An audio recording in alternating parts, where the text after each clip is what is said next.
When you say the House is governed by certain rules, and the House brought back this bill in accordance with its rules, nobody was shortchanged. Remember, this bill has been on the order paper of this House for about a month. It was read for the first time. It was read for the second time, then sent to the committee of the whole for consideration. It has been reoccurring on the floor. Are you saying the members don't know about it? Are you saying the general public didn't know about that? Why are you saying the House is rushing? Who is rushing it? It's the rules of the House. If the House is rushing, it's the rules of the House that is rushing it. But there is no, when you say the House is rushing it as if there is any sinister motive about it, what is the sinister motive about it?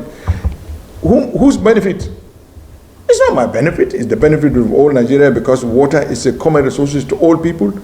And wherever water is common to the goods of all people, must be subjected to certain level of statutory control, whether local government or state government or federal government. And when you talk about certain kilometers of land to be ceded, that is not true.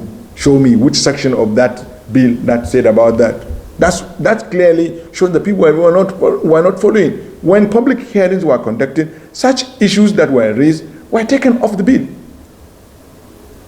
And this provision that you are talking about has been in that Water Resources Act for the last 37 years, when it's talking about the river banks. It has been there for the last 35 years. That provision has been there in that.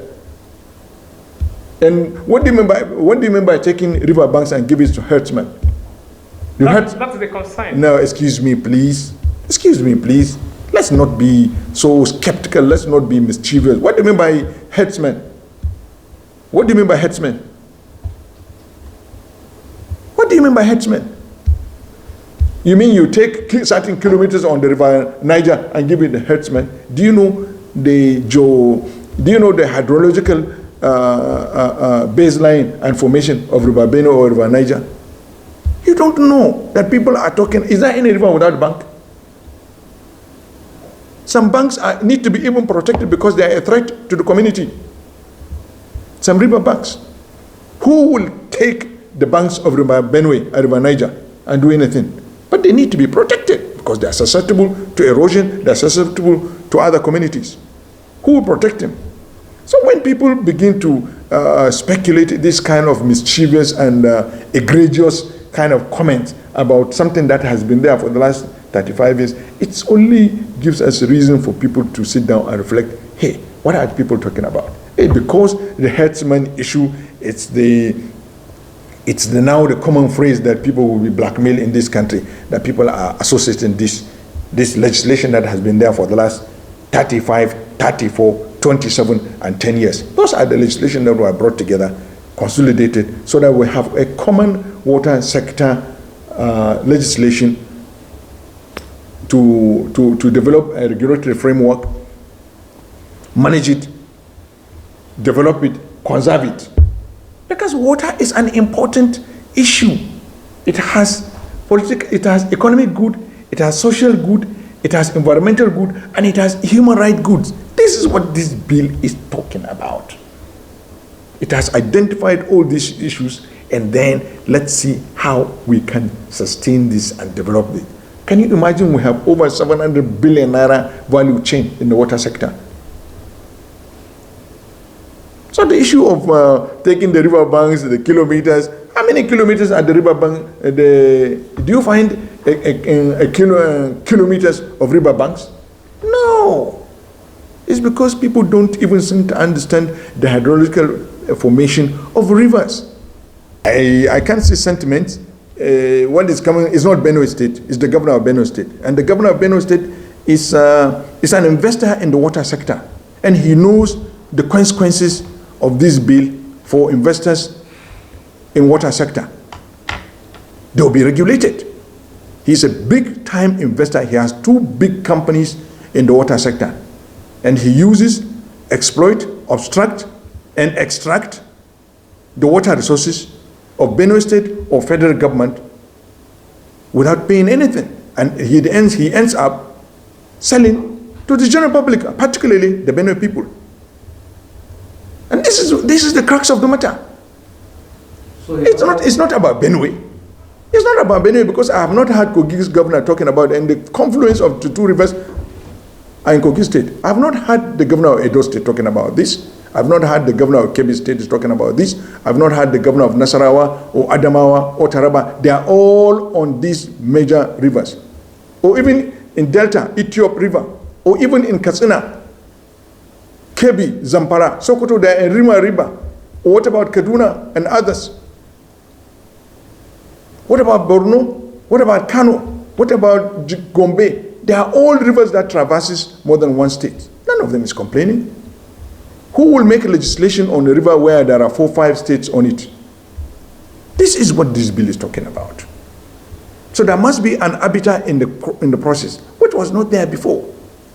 The bill is being futuristic because in the future, because the crisis that we have in the climate change, the possibilities of our rivers or our harvested water will dry up one day. So we need to be proactive to have a legislation that is futuristic that will avoid some of these states or communities getting into crisis. Already you can see it between Ethiopia, Sudan, and Egypt. It's all about water. Singapore imports 40% of its water. Look at the proliferation of water table in this country. Look at the proliferation of water table in this country. Look at the big time water users in this country. How much do they pay to government, state governments, federal government, and local governments? How much? So they should, so water will be free? The bill is not saying that, if you read the bill clearly stated that cultural use, customary use, and then domestic use of water is free. Yes. Of course, they are there. Sona, Swan, hundreds of them. Even those big time people that are doing sachet water, they end up selling it to people, innocent Nigerians. How much do they pay to the government? How much do they pay? Oh, water is not resources. It's not a national resources. Then if water is not a national resources, then oil is not a national resources. Then gold, then coal, then kaolin, then all the natural resources that we have that are considered as national resources of the country, then are not resources. Or because people see water freely. Water is not free. If people think that water is free, water is not free. What the law is saying is regulation. You develop a regulatory framework, how some of the participants in the water sector will operate. Like you have quack borehole drillers. You have quack borehole drillers that they don't even understand the geophysics of an area. They'll just go and drill a borehole without knowing whether that borehole is near a septic tank or is near a toilet. If there is no regulator, either whether at the state level or at the federal level or at the local government level, how do they operate? So the law is saying the states will create a framework whereby there will be a national policy on how these things will operate. Then the states and local government will drive from that national framework how they can regulate water sector participants in their location. That's what it's saying. So a borehole driller, remember the Borehole Drillers Association of Nigeria were part and parcel of this law. They were part and parcel of this law. I have the technical report that conducted the technical report before the public hearing in the previous assembly. The National Borehole Drillers Association of Nigeria were part and parcel of this bill. In fact, even in the initial drafting, because they know the implications. Look at the proliferation of drilling of boreholes all over the country. You mean that's how we continue? They will not be regulated? The law is not saying the state government and the federal government should regulate a borehole driller in Delta State or in Ebonyi State or in Kaduna State or in Adamawa State. No. But it's opening a window whereby the states can come up with this legislation, therefore they can regulate these activities. I give Nigerians, when it is not, when all these critics, all these skeptics, that are talking about this bill cannot cite you one section of the bill that talks about this. Give me one section. Give me one section of the bill that says that 34 kilometers or so kilometers will be taken and 18 kilometers will be taken and give it to Luga. What do you mean by Luga? What is the look? We must not start to bring trivial things in this country. Is it something that is being orchestrated against a section of this country? What is the take of the North? Let me break it down. What is the take of the North on the bill? What is the take of the North on the bill? If people are trying to hang this bill on the neck of Northerners, because that's the whole intention. That's the whole cry. We must not try to degenerate into this kind of things. These laws are there. They have been there for the last 35 years. They didn't know, Afineferi didn't know about this. Wole Shinka didn't know about the Water Resources Act. You mean Otom didn't know about this Water Resources Act? Didn't know about the River Basin Development Authorities Development Act for the last 34 years. They didn't know of Nigeria Hydrological Services Agency for the last 10 years. They didn't know about the Water Resources Act of 27 years. These are the laws that they are trying to consolidate and come up with a framework that will regulate people that participate in the water sector. So it is not, the way I see it is like a gang up against a section of a country on a national law. So, you see, because they didn't read the bill. Let me tell you, section 86 of this bill specifically talked about the restriction on acquisition of land. And let me read you what section 86 of the bill says. No river basin development authority may acquire or lease land or take over any existing project without the knowledge and the consent of the state government in its area of operation in which such is located, subject to the Land Use Act. And the control of land development for irrigation by each authority shall be provided under section 6 and 20 of the Land Use Act. And this is what the law says. So why would people are talking about, because they didn't read it. And they don't want to read it. And they don't want to read it because there is a mischief, there is a gang up in trying to accuse a section of a country, because that's the whole intention. We know it.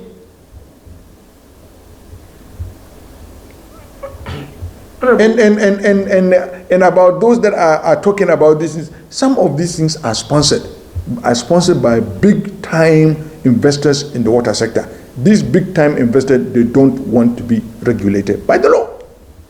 But as time goes on, all this truth will come out and you will hear these people will shut up. And then when people from the South talking about it, look, this bill is in the interest of the South. Because the South is downstream of River Benue and River Niger. And I'm sure my brothers and sisters that are in the South that are downstream these rivers, they do not want people or other jurisdiction to obstruct these rivers because it will affect their livelihood. And that's what this bill is talking about, which we don't have this protection in the previous legislations. See, this bill was subjected to public hearing. Where were people? Why are people trying to be mischievous? This bill was subjected to public hearing. It was subjected to public hearing. It was subjected to a technical committee, which all states' water resources commissioners were part and parcel. Remember, this bill is trying to come up with the National Water Resources Council, which all states of Nigeria are involved, and they are the one to develop the framework as this bill takes up. They are the one even to suggest amendment of this bill. Do you know we have national water policy? Or people have forgotten, these skeptics that are talking about it, they have forgotten that we have national water policy, which was formulated by federal government, and then the state governments keyed in. They have forgotten about that. They have forgotten that we have National Water Resources Council, which all state governments, they are part and parcel of it. And many other policy frameworks that govern different sectors, not only necessarily water sector. You see, my fear is when we begin to bring this kind of personal and trivial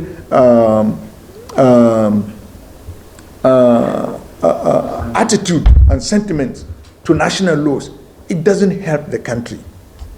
Remember, now we have PIB coming before the National Assembly. What will happen to it? What if a section of a country decided to kick against it? So we have to sit down and work for the common good. All these cultural groups and then pressure individuals don't help this country. They have lived in this. They have lived on this country. They have lived on resources. They have gotten everything they want in this country, and then they are trying to destroy it for the future generation. I mean, do you need, when you have these laws that have been there for the last 35 years, look, let's not try to take the hand of the clock behind. Let's not try to give these skeptics an opportunity to slow down any national development, because they will not stop at that.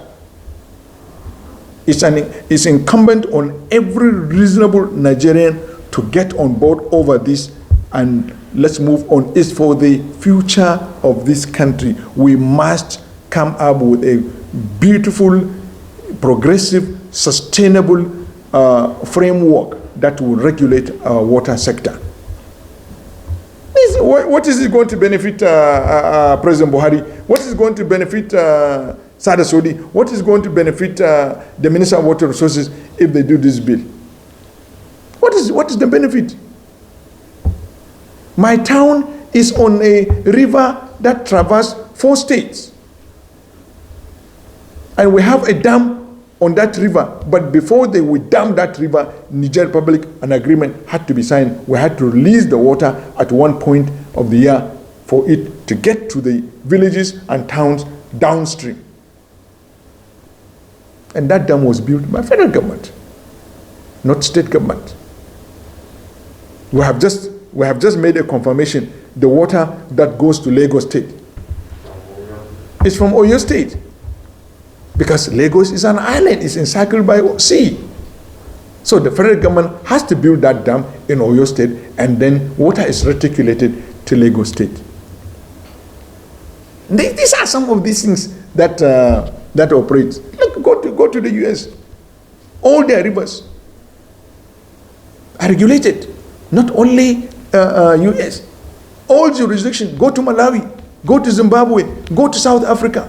Recently, Cape Town, water dried up. They have to ration water. Let's be in a situation whereby water is rationed in this country. Then that's when people will wake up and see the need for government to intervene in managing, controlling, regulating, and conserving the water resources that we have. Cape Town, Saya in South Africa, recently, the water dried up. And you know how big Cape Town is? It's bigger than Abuja. Water was being rationed. People were queuing up to pick water. Look at the proliferation of people indiscriminately using our water resources, the car wash, these. Everybody has no respect even for water because they think it's common. It's not common. How much do they pay? They are not regulated. Apart from the pollution, the entire South, they depend on groundwater. Because their surface water is polluted. And then people don't want federal government or state government to regulate those that are polluting that water for the common good of the people of the South. And even the groundwater that people are using in the South must be regulated by those that extract it, because they need to extract it where there is no linkage with oil. Who will do that? It's government. We're not saying the federal government will do that. The state governments are the ones to develop those frameworks. Because we have a national water policy. All those frameworks are there. We have the National Water Council. All those discussions take place. It's because people don't want to read. I'm looking for an opportunity to reach out to our elder statesman, our father, Edwin Clark. And he's a brilliant human being. He's somebody who is open to ideas. I'm sure. I am very pretty sure he's not open, he's not availed to the provisions of this bill. But because he's a community person, because he's an elder statesman person, so he must sometimes, make himself available to the worries of certain segment of this country or his people is understood. But the fact is, if he's availed with the provisions of this bill and the importance of this bill, the objectives of this bill, I'm sure he will change his mind. Akpabio, when he was the minority leader on the floor of the Senate, he was the first to kick against this bill because he thought it's against the South-South. Go and talk to him today. Go and talk to him today because he has a fair understanding about this bill. At that time, it was a partisan issue. There are legislations that we must not develop the attitude of partisanship. We must develop the attitude of bipartisanship so that, because it's for the common good of the people.